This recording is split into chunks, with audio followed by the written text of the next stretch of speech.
Papaano po pag dumating na ako sa age na 60 at kulang lang ako ng 6 months para sa 15 years of government service ko? Hindi na ako magkakapensyon? Okay, ang 60 na edad is start ng tinatawag nating retirable age.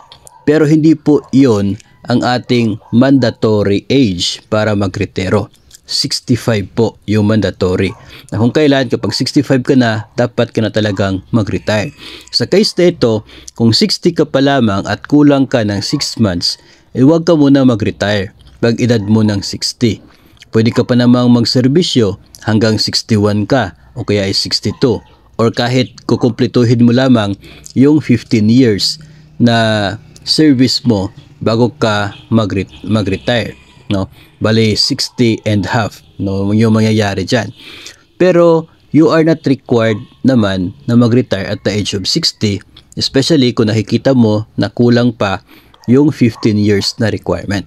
At kahit ka naman ikaw ay 65 na at kulang ka na lamang ng ilang buwan para makumpleto yung 15 years ng inyo pong serbisyo, under sa batas ng Republic Act 8291, itong batas sa sinusunod ng GSIS, ay pwede kang magkaroon ng extension. No, extension ng inyong serbisyo kahit 65 ka na para makumpleto mo yung ilang buwan na kulang mo just to complete with the 15 years na requirement. Pwede po yun.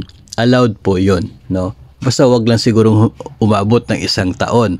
No, kasi yung sinasabi doon is allowed yung extension kahit 65 ka na for few months, parang ganon. So walang problema, no? Pero sa case na ito, 60 ka pa lang kasi, pwede ka pang magserbisyo, no? Hindi naman mandatory retirement yung 60 na yan.